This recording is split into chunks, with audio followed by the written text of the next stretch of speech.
सबसे बड़ी मिस्टेक हो सकती है। सबसे ज्यादा एंड सबसे फास्ट ग्रो करने के लिए हेल्प 3 साल, लिटरली मैंने 3 साल मेरे वेस्ट किए हैं। सो हाय, मेरा नाम अनिकेत है, मैं एक फिटनेस कोच हूँ एंड मुझे लगभग 5 साल हुए हैं ट्रेनिंग करते हुए। इन 5 साल में मैंने बहुत ज्यादा गलतियां की है, जिस वजह से मेरे 3 साल से ज्यादा मेरा टाइम वेस्ट हुआ है एंड मेरे जो रिजल्ट है वो बहुत ज्यादा डिले हुए हैं। मैं चाहता हूँ कि आपके भी सालों साल बर्बाद ना हो, इसलिए मैं इस वीडियो पे फिटनेस, हेल्थ एंड लाइफस्टाइल के बारे में डिस्कस करूंगा।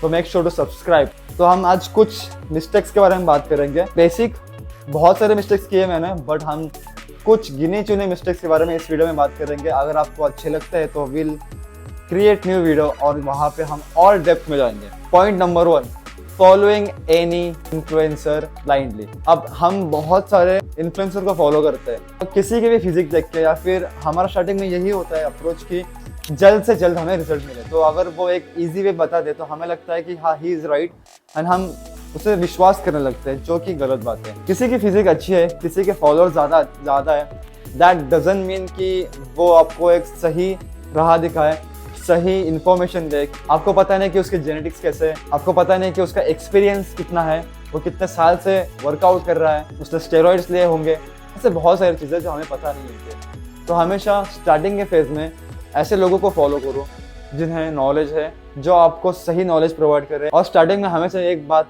कहूँगा कि हायर अ गुड कोच जो कि आपके सारे मिथ्स क्लियर करे एंड आपको एक सही राह दिखाए। मिस्टेक नंबर 2, फॉर्म पे ध्यान ना देना।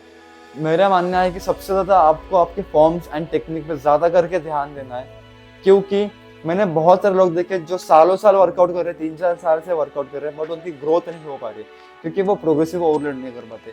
अब प्रोग्रेसिव ओवरलोड जो है वो क्यों नहीं कर पाते, उसका भी एक रीज़न है कि उनका फॉर्म ही सही नहीं होता है, जिस वजह से वो एक सही वैसे परफॉर्म नहीं कर पाते, इंजरीज हो जाती है, डिले कर जाते हैं एंड उनको सही चीज़ें बताने वाला कोई होता ही नहीं है। जब आपका फॉर्म एंड टेक्निक अच्छा हो जाता है तो आप प्रोग्रेस कर पाते हो, क्योंकि आपके जो इंजरीज की चांसेस है वो बहुत ज़्यादा डिक्रीज हो जाते हैं। लिटरली पूरी तरह से कम नहीं बोलूँगा मैं, क्योंकि वो पॉसिबल ही नहीं है, क्योंकि 10 साल करने वाले लोगों को भी इंजरीज होते हैं। डरा नहीं रहा हो, but this is the real truth.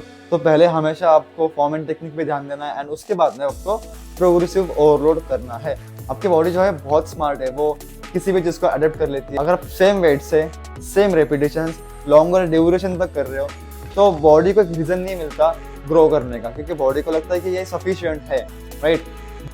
10 kg से 12 रेपिटेशंस मारे हैं तो नेक्स्ट वीक में 10 kg से 13 to 15 रेपिटेशंस मारूंगा। अगर वो भी मुझे चले जाते हैं तो I will try to increase the weight. इसी तरीके से आपको प्रोग्रेसिव ओवरलोड करना है। सो ये है 2 चीज़ें हमने डिस्कस की। थर्ड एंड मोस्ट इंपॉर्टेंट चीज़ है जो लोग फॉलो नहीं कर पाते, न्यूट्रिशन। मैं इसे ज़्यादा लंबा नहीं खींचूंगा, but you should know what is protein, fats and carbs. क्योंकि जब मैंने मेरी जर्नी स्टार्ट की थी मुझे बिल्कुल पता नहीं था कि प्रोटीन, फैट्स एंड कार्बोहाइड्रेट ये एग्जिस्ट भी करते हैं। And this is the reason मैंने 3 साल, लिटरली मैंने 3 साल मेरे वेस्ट किए हैं लाइफ के। जब भी आप एक जर्नी स्टार्ट करो, जब भी स्टार्टिंग में आप जिम जाते हो, जब भी कोई एक्टिविटी स्टार्ट करते हो, स्टार्टिंग के 1-2 साल आपकी बॉडी सबसे ज़्यादा एंड सबसे फास्ट ग्रो करने के लिए हेल्प करती है। अगर आपने वो फेज छोड़ दिया तो ये आपकी लाइफ की सबसे बड़ी मिस्टेक हो सकती है। जहाँ पे मैं आज एक बॉडी बिल्डिंग शो खेल रहा होता, बट मैंने 3 साल वेस्ट किए। तो मैं चाहता हूँ कि ये मिस्टेक्स आप ना करो, इसलिए इस वीडियो पे हम ये बात कर रहे हैं। आपको मैं सिंपल वे में बताता हूँ। कार्ब्स को बहुत लोग अवॉइड करते हैं, बट हमेशा ये चीज़ याद रखना कि कार्ब्स एक प्राइमरी सोर्स ऑफ एनर्जी है, एनर्जी प्रोवाइड करता है। जैसे कि मैं बात कर रहा हूँ, मैं सांस ले रहा हूँ, मेरा ब्रेन फंक्शन कर रहा है, ये सारे चीज़ करने के लिए मुझे एनर्जी लगती है एंड वो कहाँ से आएगी? कार्ब्स से। आपको कार्ब्स से ही कंज्यूम करनी है। Third, fats. लोग फैट से डरते हैं। जब ये फैट्स का नाम आता है ना तो हमेशा ये चर्बी को लेके, फैट वो फैट नहीं है जो आपके बॉडी में फैट है। There is a difference. जब आप हेल्दी फैट्स कंज्यूम करते हो, आपके हार्मोन्स को रेगुलेट करने के लिए आपको हेल्दी फैट्स कंज्यूम करने पड़ते हैं। अगर आप हेल्दी फैट्स कंज्यूम नहीं करते हो तो माय फ्रेंड, आपकी हार्मोनल इम्बैलेंस, आपके मूड स्विंग्स, आपका टेस्टोस्टेरोन डिक्रीज होना पक्का है। हमेशा याद रखना कि आपके डाइट का 20 से 30% आपका फैट्स का हो, 20% एटलीस्ट प्रोटीन का हो। अगर आप बिगिनर हो तो आपको इतनी ज़रूरत नहीं होती, हम नेक्स्ट वीडियो में डिस्कस करेंगे।